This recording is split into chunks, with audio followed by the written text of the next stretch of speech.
Let me say this gently, because it's not something people like to admit out loud. Losing a good man doesn't hurt right away. It hurts later, when there's no one left to argue with, blame, or push away.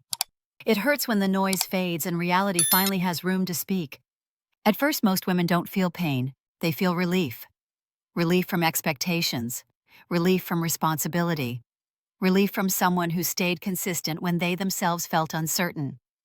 In that early phase, she tells herself the same story many people do. That the relationship had run its course, that she needed space, that she was choosing growth, and emotionally, that story feels convincing, because it protects her from doubt. A good man often feels heavy only when you don't understand his value yet.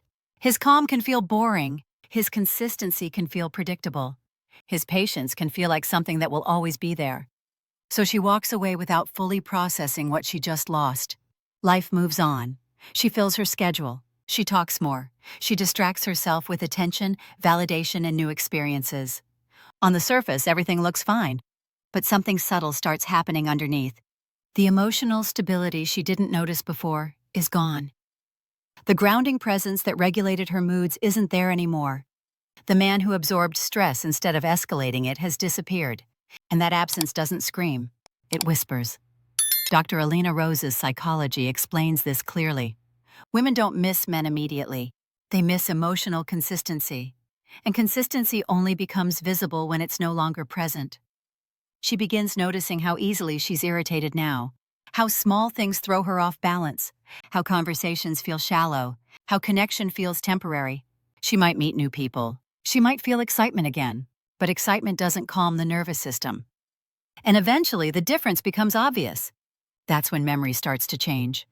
She remembers moments she once ignored, how he listened without trying to fix her, how he stayed steady when she was emotional, how he didn't disappear when things got difficult. What once felt ordinary now feels rare. And this realization is painful, because it reframes the past. She understands that the good man didn't leave because he was weak. He left because he was no longer respected. He stayed longer than most would have.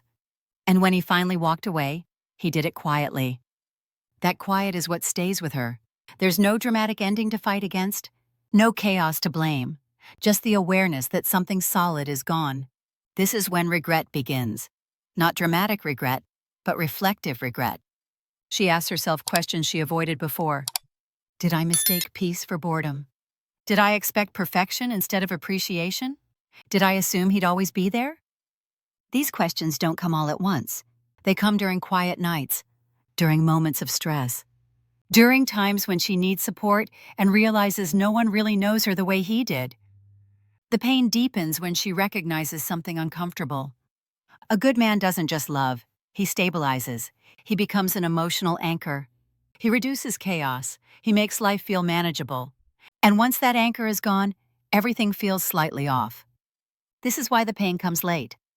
Because you don't feel the value of stability until instability becomes normal.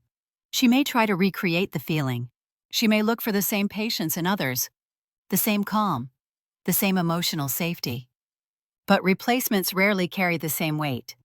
Not because the good man was perfect, but because he was consistent. Consistency is rare. And it's always underappreciated until it's gone. At this stage, guilt begins to surface. Not guilt for hurting him, but guilt for misjudging him. She realizes she took something rare and treated it as common.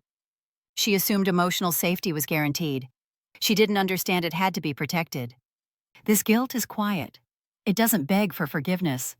It simply sits in the background of her thoughts. She might check on him, casually, indirectly, a message that sounds friendly, a reaction that feels innocent. Not because she wants to go back immediately, but because she wants to know if the door still exists. And this is important. Often women don't miss the man first. They miss the option of him. Knowing a good man is still accessible feels comforting. Knowing he's moved on makes the loss real. If he responds with warmth but not attachment, something shifts in her. His energy feels different, calmer, more centered, less available. And that's when the pain sharpens. Because now she understands she didn't just lose a relationship, she lost access to emotional safety. Dr. Alena Ros's psychology highlights this clearly.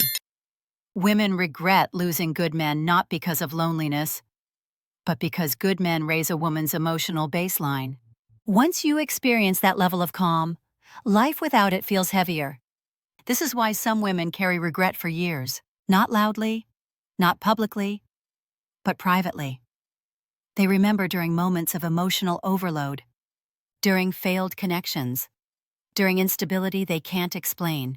The memory of the good man becomes a reference point, not because he begged, not because he chased, but because he left with dignity, and dignity leaves a stronger imprint than desperation ever could.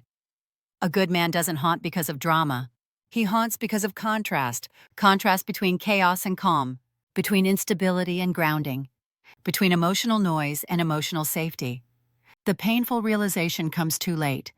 She understands that love wasn't the problem.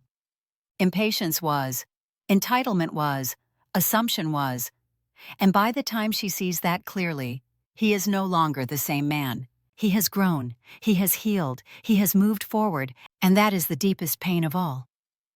Not that she lost him, but that she lost the version of him who would have stayed. That's why losing a good man changes a woman quietly, but permanently. Not immediately, not dramatically, but deeply.